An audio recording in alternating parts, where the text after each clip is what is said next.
আজকের এই মাহফিলে আসার আমাদের যে মূল উদ্দেশ্য, কোরআন এবং হাদিস থেকে আলো গ্রহণ করা, আমাদের জীবনকে কোরআনের আলোতে আলোকিত করা, আল্লাহ এবং তার রাসূল সাল্লাল্লাহু আলাইহি ওয়াসাল্লামের আদর্শের আমাদেরকে আদর্শবান হিসাবে গড়ে তোলা। আমরা সে আদর্শের সঠিক শিক্ষা গ্রহণ করবার প্রয়োজনে প্রত্যেকে ধৈর্য ধারণ করি, সবর করি এবং যে সমস্ত অসুবিধাগুলো আমাদের হচ্ছে, অনেকে দেখতে পাচ্ছেন না, সে অসুবিধাগুলো আজকের এই মাহফিলটি এই মাঠের প্রথম মাহফিল।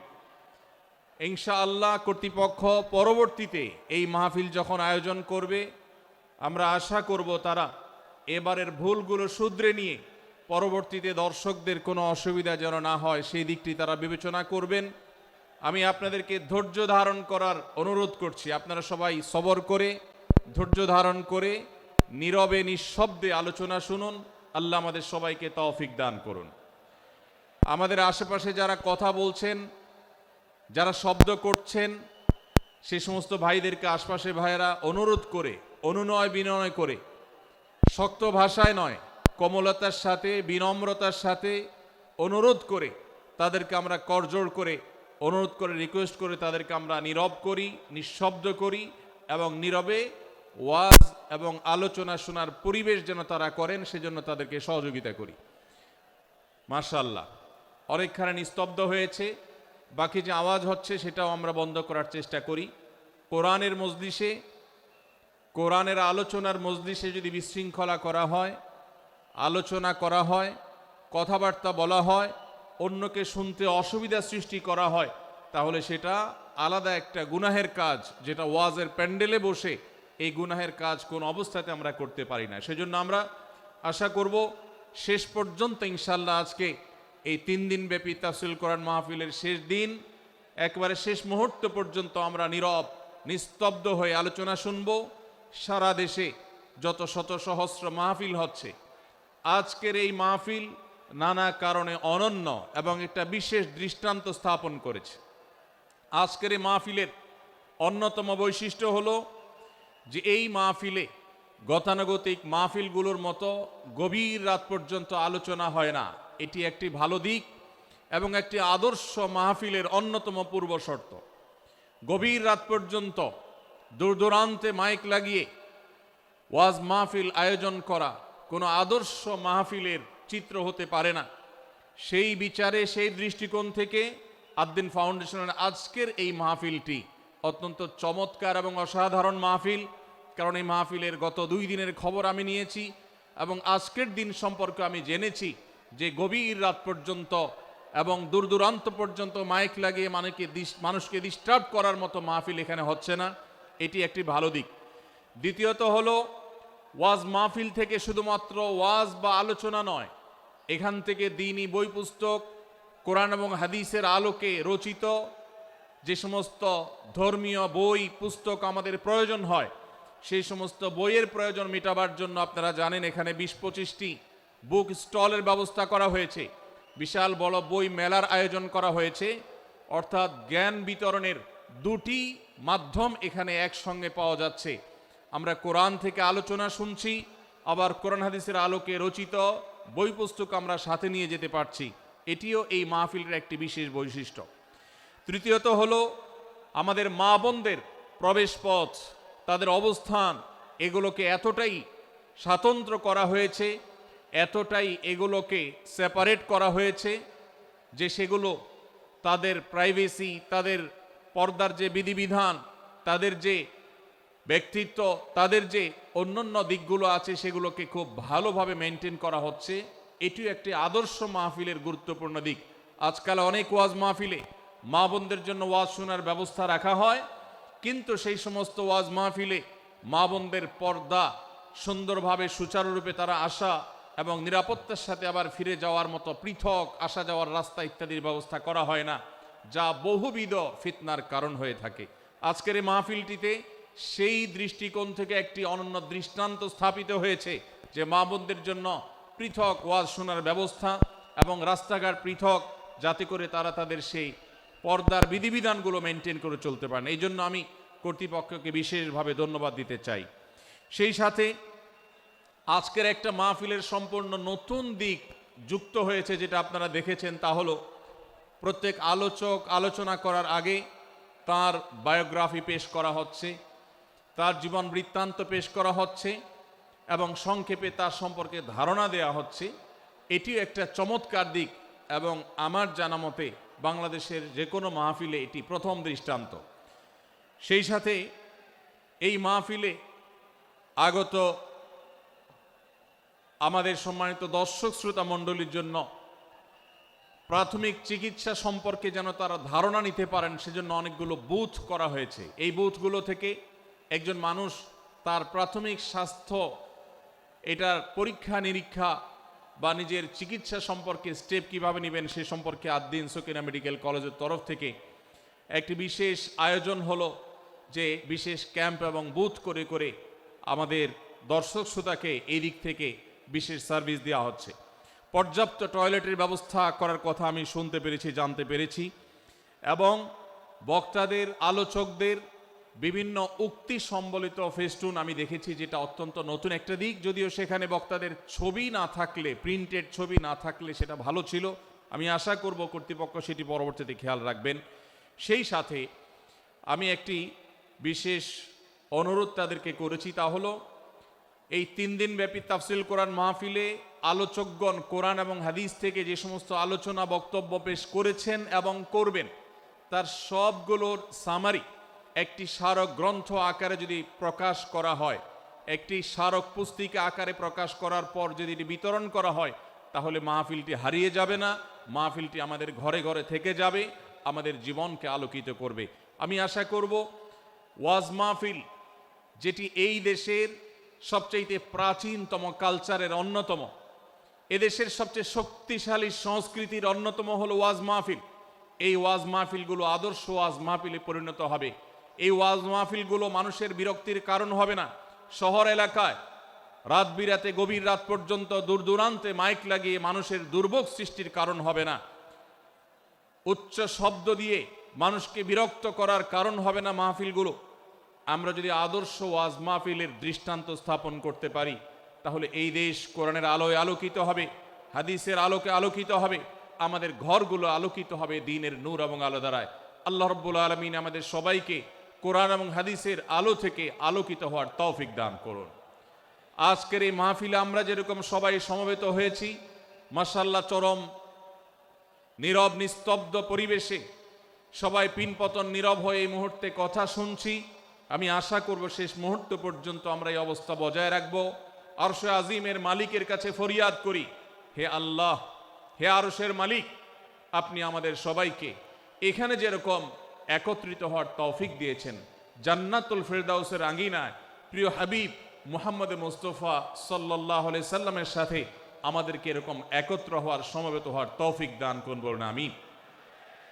সম্মানিত ভাইয়েরা, আমি আপনাদের সম্মুখে কোরআন কারীমের গুরুত্বপূর্ণ একটি সূরা, সূরা হুজুরাতের একটি আয়াত তেলাওয়াত করেছি।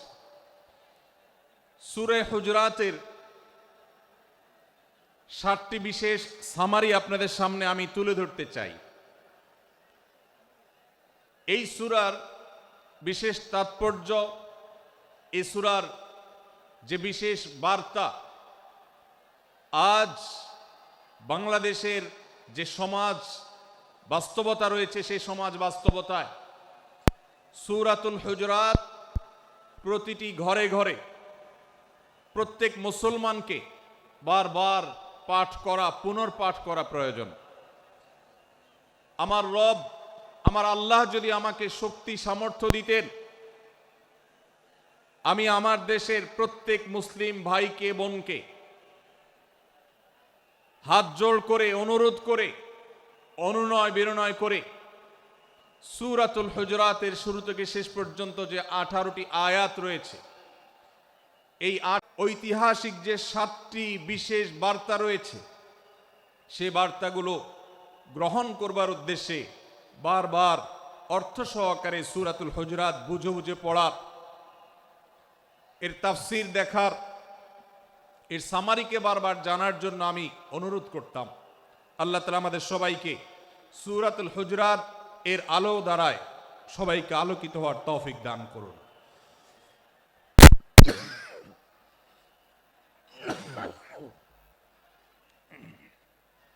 সম্মানিত উপস্থিতি,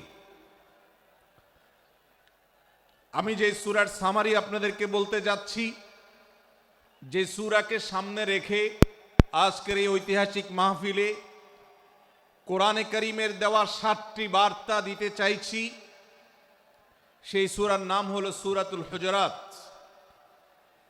এই সূরা কোরআনে কারীমের 26তম পারায় অবস্থিত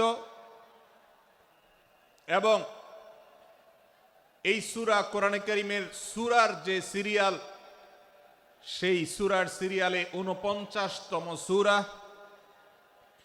এই সূরার আয়াত সংখ্যা হলো 18।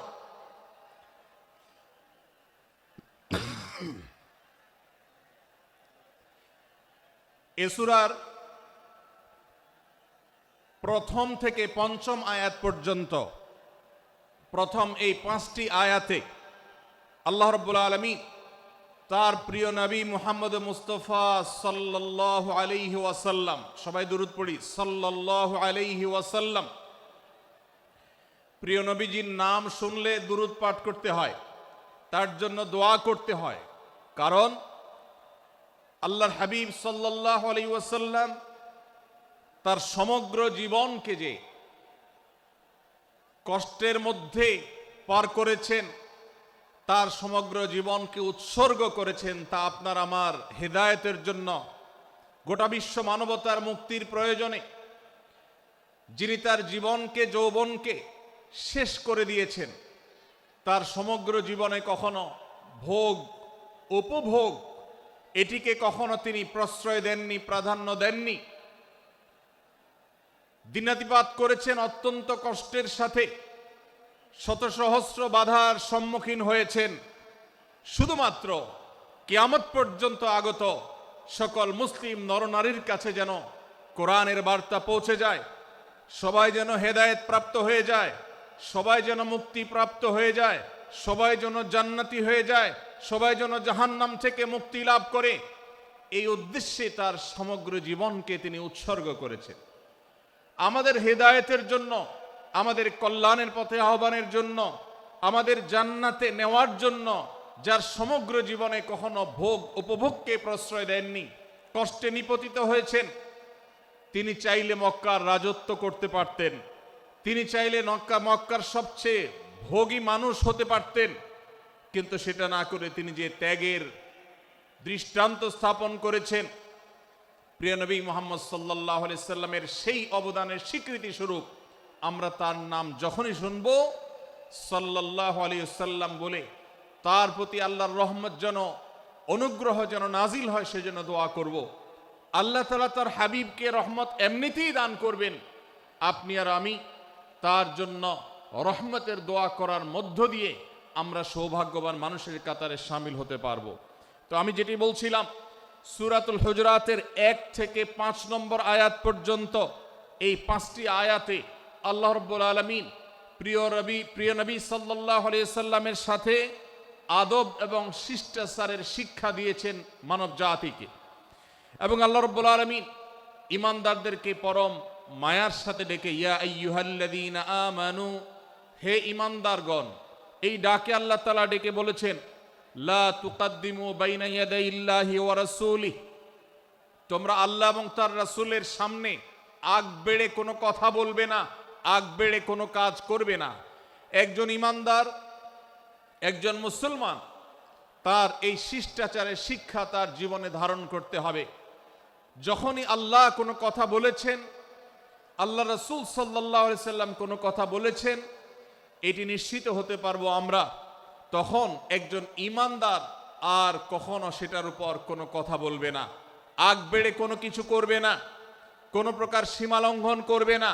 ক্বালাল্লাহ ক্বালার রাসূল, আল্লাহ বলেছেন, আল্লাহ রাসূল বলেছেন, এটি শোনার পর সে তার আপদ মস্তককে সারেন্ডার করবে, সে নিজেকে আত্মসমর্পণ করবে। এরপর তার কোনো যুক্তিকে, কোনো বুদ্ধিকে, তার কোনো মতামতকে সে সেখানে আর দাঁড় করাবার চেষ্টা করবে না। এটা একজন শিষ্টাচার বিশিষ্ট ঈমানদারের বৈশিষ্ট্য। কোরআন এই শিক্ষা আমাদেরকে দিয়েছে।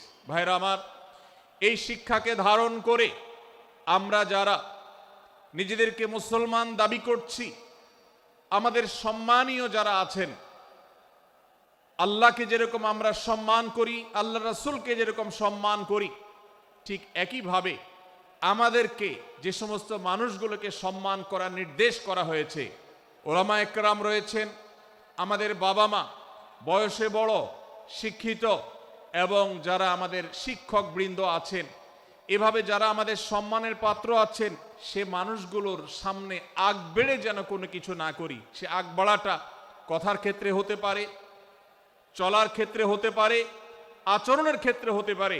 এই শিষ্টাচারের শিক্ষা সূরা হুজরাতের প্রথম আয়াতে আমাদেরকে দেয়া হয়েছে।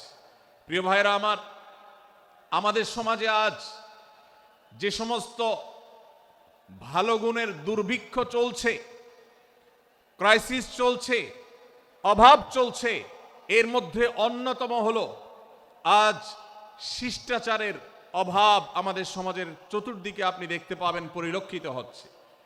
আমাদের শিশু থেকে নিয়ে কিশোর, যুবক থেকে নিয়ে মধ্যবয়স্ক, সকল শ্রেণী মানুষের মধ্যে আজ আদব এবং শিষ্টাচারের ভয়াবহ অভাব আমরা দেখতে পাচ্ছি।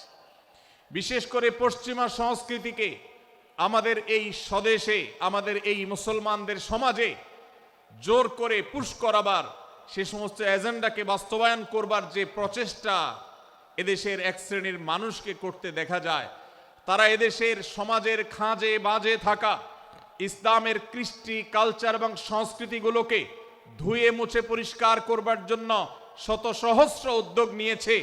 আমাদেরকে কোরআনের শিক্ষা ধারণ করে, কোরআনের শিক্ষাকে প্রচার করে, কোরআনের শিক্ষাকে প্রতিষ্ঠিত করে ব্যক্তির মধ্যে, ঘরে, পরিবারে, সমাজে, রাষ্ট্রে, সংবিধানে, আইনে, সংসদে, সর্বত্র কোরআনের শিক্ষাকে বাস্তবায়ন করে সেই সমস্ত ভিনদেশী অপসংস্কৃতি চাপিয়ে দেওয়ার ষড়যন্ত্রকে মোকাবেলা করতে হবে ইনশাআল্লাহ। ভাইরা আমার, আর সেজন্য সূরা হুজরাতের এই শিষ্টাচারের শিক্ষা আমাদের জীবনে খুবই গুরুত্বপূর্ণ। আমরা যখনই কোনো সম্মানীয় ব্যক্তির কাছে আমরা থাকব, তাদের কথার উপরে কথা বলা, তাদের সাথে তর্ক করা, তাদের সামনে আগ বেড়ে কথা বলা, এমনকি তারা যখন চলবেন তাদের সামনে সামনে হাঁটা, এই সবগুলো কোরআনের এই শিষ্টাচারের যে শিক্ষা আছে এর পরিপন্থী। প্রিয় নবী সাল্লাল্লাহু আলাইহি সাল্লামের সময়কার একটি ঘটনা।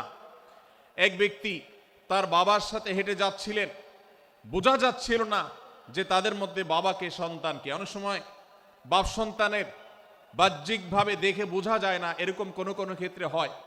জিজ্ঞেস করা হলো তাদেরকে, তোমাদের মধ্যে বাবাকে সন্তানকে? বলা হলো যে অমুক বাবা, অমুক সন্তান।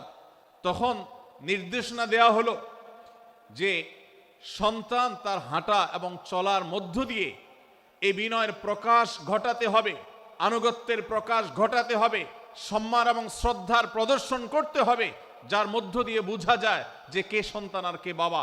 এটার জন্য জিজ্ঞেস করতে না হয়। আজ আমাদের যারা তরুণ আছি, আমরা যুবক আছি, আমরা অনেকেই পশ্চিমা সংস্কৃতি দ্বারা প্রভাবিত হয়ে আমরা শিষ্টাচারের এই গণ্ডি এবং সীমানা পার হয়ে চলে গেছি। কোরআন আমাদেরকে শিষ্টাচারের শিক্ষা দিচ্ছে যে আমরা সিনিয়রদের সামনে বিনয়ের সাথে আচরণ করব, তাদের সামনে সামনে চলা থেকে বিরত থাকব, যথাসম্ভব তাদেরকে অনুসরণ করার চেষ্টা করব, তাদের সাথে কথা হবে, তাদের আগ বেড়ে কথা হবে না, তাদের কোনো জিজ্ঞাসা থাকলে সেটার উত্তর হবে বিনয়ের সাথে। এই শিষ্টাচারের শিক্ষা আমাদেরকে দেয়া হয়েছে। এবং একইভাবে সূরা হুজরাতের প্রথম বার্তার মধ্যে নবী সাল্লাল্লাহু আলাইহি সাল্লামের সাথে আরেকটি শিষ্টাচার শেখানো হয়েছে, তা হলো আল্লাহ রাব্বুল আলামিন আমাদের কণ্ঠকে, আমাদের আওয়াজকে, আমাদের কথাকে নবী সাল্লাল্লাহু আলাইহি সাল্লামের কথার চাইতে যেন আগ বেড়ে না যায়, তার চাইতে যেন উঁচু কণ্ঠে আমরা কথা না বলি, তার চাইতে যেন উচ্চ স্বরে কথা না বলি, সেই শিক্ষা দিয়েছেন। সেই শিষ্টাচারের শিক্ষা আমাদেরকে দেওয়া হয়েছে। ভাইরা আমার, প্রিয় নবী সাল্লাল্লাহু আলাইহি সাল্লামের সাহাবীরা নবী সাল্লাল্লাহু আলাইহি সাল্লামের প্রতি আদব এবং শিষ্টাচার এত বেশি প্রদর্শন করতেন যে নবী করিম সাল্লাল্লাহু আলাইহি সাল্লামের প্রতি এই শিষ্টাচারের কথা যখন বলা হয়, সাহাবীরা অনেকে নবী করিম সাল্লাল্লাহু আলাইহি সাল্লামের সাথে কথা বলতে রীতিমতো ইতস্তত বোধ করছিলেন যে কিভাবে কথা বলবো, না জানে জোরে হয়ে যায় এবং তাতে না জানে আমি বেয়াদবের কাতারে সামিল হয়ে যাই, শিষ্টাচার বহির্ভূত কাজ করে ফেলি, এবং আল্লাহ তাআলা যে সতর্কীকরণ করেছেন সূরা হুজুরাতের এই 1 থেকে 5 নম্বর আয়াতের মধ্যে, তার আওতায় আমি না জানে পড়ে যাই। তখন সাহাবায়ে কেরাম বিনয় এবং বিনম্রতা অবলম্বন করেছেন এবং তারা একরকম বিপাকে পড়ে গেছেন। এতটা তারা সভ্য ছিলেন, এতটা তারা নম্র ছিলেন, এতটা তারা বিনম্র আচরণ করতেন নবীজির সাথে। ভাইরা আমার, এই বিষয়টিও আমরা শুধুমাত্র আমাদের প্রিয় নবীজির জন্য নয়, এটি আমাদের মা বাবা, আমাদের সম্মানের পাত্র যারা আছেন, আমাদের বয়সে যারা সিনিয়র আছেন, তাদের সামনে কথা বলার সময় আমরা মেনটেন করে চলবো। অর্থাৎ আমরা উচ্চ কণ্ঠে তাদের সামনে কথা বলবো না। এই মাহফিলে এখনো শত শত হাজারো মানুষ হয়তো এমন আছেন যারা মায়ের সামনে, বাবার সামনে, বড় ভাইয়ের সামনে, শিক্ষকের সামনে, সিনিয়রদের সামনে, মুরব্বীদের সামনে, ওলামাদের সামনে উচ্চ কণ্ঠে কথা বলেন। প্রিয় ভাইরা আমার, আমরা মুসলমানদের সন্তান, আমরা মুহাম্মদ সাল্লাল্লাহু আলাইহি সাল্লামের উম্মত, আমরা আবু বকর, ওমর, ওসমান, আলী রাদিয়াল্লাহু আজমাইনের অনুসারী, আমরা কোরআনের অনুসারী। কোরআনের অনুসারী কখনো বেয়াদব হতে পারে? কোরআনের অনুসারী কখনো বেয়াদব হতে পারে? কোরআন যে শিষ্টাচারের শিক্ষা দিয়েছে, এই শিক্ষা আজ আমাদের মধ্যে ধারণ করতে হবে, আমাদের সন্তানদের শেখাতে হবে, আমাদের ঘরে ঘরে এই শিক্ষা চর্চা করতে হবে, আমাদের সমাজে এটিকে প্রতিষ্ঠিত করতে হবে। পশ্চিমা সংস্কৃতির যে ছোবল, সে ছোবল আমাদের সন্তানদেরকে আজকাল অনেক ক্ষেত্রে বেয়াদবে পরিণত করছে, তাদের অনেক সময় শিষ্টাচার থেকে বের করে দিচ্ছে। তারা কখনো স্বাধীনতার নামে, কখনো মত প্রকাশের নামে, কখনো বিভিন্ন নামে তারা কিন্তু হারিয়ে যাচ্ছে।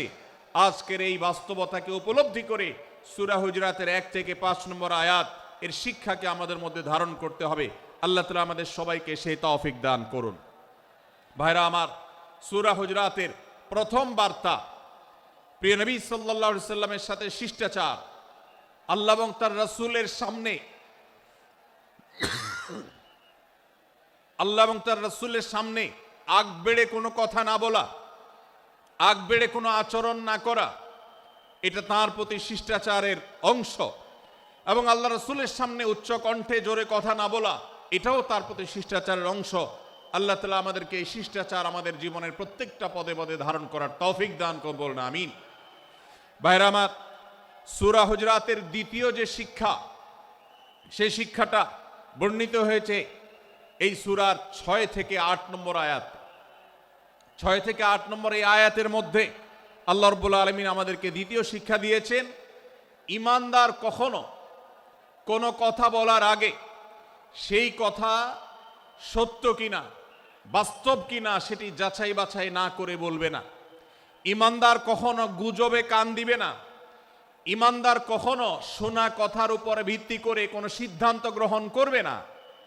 এই শিক্ষাটাও আজকের বাস্তবতার আলোকে আমাদের সমাজের জন্য অত্যন্ত গুরুত্বপূর্ণ এবং প্রয়োজনীয়। প্রিয় ভাইরা আমার, আমাদের চতুর্পাশে যদি আমরা তাকাই, আমরা দেখতে পাবো সোশ্যাল মিডিয়াতে, ফেসবুকে আজকাল কোনো তথ্য উপাত্ত পেলে সেটার পরখ করা ছাড়া, যাচাই বাছাই করা ছাড়া, সত্য অসত্য নিরূপণ করা ছাড়া আমরা অনেকে সেটার প্রচার প্রচারণায় নেমে যাই। আমরা অনেকে সেটার শেয়ার দেওয়া শুরু করে দেই। আমরা অনেকে এটার উপর ভিত্তি করে অনেককে নিন্দা মন্দ করা শুরু করে দেই। এমনকি আজ আমরা যেই জায়গায় দাঁড়িয়ে আছি, বাংলাদেশের যে সামাজিক বাস্তবতা, সেই বাস্তবতার আলোকে বলা যায় অনেক সময় অনেক ব্যক্তিকে সমাজে মিডিয়ার মাধ্যমে নানাভাবে হয়রানি করে তাকে খারাপ মানুষ হিসাবে, কালপ্রিট হিসাবে দেখানো হয়, অথচ তার দোষ, যে সমস্ত দোষের কথা তাকে বলা হয়, যে সমস্ত দোষে তাকে দোষী বানানো হয়, সে সমস্ত দোষ থেকে তিনি শত সহস্র গুণ পবিত্র এবং পরিচ্ছন্ন। ভাইরা আমার, আজকের এই বাস্তবতায় আমাদেরকে বিশেষ করে লক্ষ্য রাখতে হবে যে আমরা যেই কোনো মূল্যে, যেই কোনোভাবে যেন কোনো প্রকার গুজবে কান না দেই, আমরা যেন গুজব থেকে বেঁচে থাকি। আল্লাহ তাআলা আমাদেরকে তৌফিক দান করুন। ভাই, এদিকে অনেক বেশি বাঁশির আওয়াজ শোনা যাচ্ছে। স্বেচ্ছাসেবকরা বাঁশির আওয়াজ দেওয়া ছাড়া আপনারা ভলান্টিয়ারি করুন। এত বেশি বাঁশির আওয়াজ আসছে যে কথা বলা কঠিন হয়ে যাচ্ছে। অনুগ্রহ করে বাঁশির আওয়াজ কম করে আপনারা ভলান্টিয়ারি করুন। এখনো অনেক বাঁশির আওয়াজ শোনা যাচ্ছে, বাঁশির আওয়াজগুলো বন্ধ করুন। মাশাআল্লাহ, এখন বন্ধ হয়েছে। আমরা মেহেরবানি করে বাম পাশের থেকে কিছুটা আওয়াজ পাচ্ছি, একটু নীরব নিস্তব্ধ হওয়ার জন্য অনুরোধ করছি। একটু নীরব নিস্তব্ধ না হলে কথা বলা যাবে না। অনুগ্রহ করে আমরা একটু সহযোগিতা করি এবং সবাই নীরব থাকি। ভলান্টিয়াররা অপ্রয়োজনে বাঁশির আওয়াজ দিবেন না, অপ্রয়োজনে বাঁশির আওয়াজ দিবেন না। আমাদের দেশে শব্দ দূষণ, শব্দ সন্ত্রাস, এটা এদেশের কমন কালচার হয়ে গেছে। রাস্তা যাবেন, প্রয়োজনে অপ্রয়োজনে গাড়ির হর্ন বাজাবে। যে কোনো প্রোগ্রামে যাবেন, প্রয়োজনে অপ্রয়োজনে বাঁশি বাজানো হবে। কদিন আগে 31st নাইট গেছে, আপনারা দেখেছেন। এত প্রচার প্রচারণা, এত সতর্কীকরণের পরেও, আইন শৃঙ্খলা রক্ষাকারী বাহিনী এত সতর্ক থাকার পরেও আপনারা দেখেছেন এক শ্রেণীর বুদ্ধি প্রতিবন্ধীরা তারা 31st নাইট উদযাপনের নামে শব্দ সন্ত্রাস করেছে। শত শত হাজারো মানুষের কষ্টের কারণ হয়েছে। প্রিয় ভাইয়েরা আমার, ধর্ম হোক আর রাজনীতি, বিনোদন হোক আর আনন্দ হোক, যেই কোনো নামে যদি শব্দ সন্ত্রাস সৃষ্টি করে বা অতিরিক্ত শব্দ দূষণ করে, শব্দ সৃষ্টি করে মানুষকে অতিষ্ঠ করার কারণ হয়, সেটা কোনো সভ্য সমাজের দৃশ্য হতে পারে না। আমরা সেই ইসলামের অনুসারী যে ইসলামে আমাদের প্রিয় নবী সাল্লাল্লাহু আলাইহি ওয়াসাল্লাম মসজিদে নববীতে তার একান্ত পরিবেশের মধ্যে এক সাহাবী জোরে কোরআন তেলাওয়াত করছিলেন। তিনি তাকে বলছিলেন, তুমি কোনো বধির রবকে শোনাচ্ছ না, তোমার রব সবকিছু শুনতে পান, অতএব তুমি তোমার এই উচ্চ কণ্ঠের তেলাওয়াত দিয়ে আশপাশে মানুষের ডিস্টার্বের কারণ হবে না। আমরা সেই ইসলামের অনুসারী, অতএব ওয়াজ মাহফিলের মাধ্যমেও যাতে কোনো মানুষ অতিষ্ঠ না হয়, মাইক ব্যবস্থাপনা সেভাবে করাটা মাহফিল কর্তৃপক্ষের যেমন কর্তব্য, ঠিক একইভাবে রাজনৈতিক সভা সমাবেশের নামে কিংবা বিয়ে বিনোদনের নামে যদি শব্দ সন্ত্রাস করা হয়, শব্দ দূষণ করা হয়, অতিরিক্ত শব্দ এর মাধ্যমে যদি মানুষকে অতিষ্ঠ করা হয়, তাহলে সেটি কখনো কোনো সভ্য সমাজের কাজ হতে পারে না। প্রিয় ভাইরা, এই জন্য আপনারা যারা তরুণ আছেন বয়সে, আপনাদেরকে আমি অনুরোধ করতে চাই, বিবাহ অনুষ্ঠানকে কেন্দ্র করে, আকিকাকে কেন্দ্র করে, নানা অনুষ্ঠানকে কেন্দ্র করে যে শব্দ সন্ত্রাস আমাদের দেশে হয়, এটি আমাদেরকে থামাতে হবে ইনশাআল্লাহ।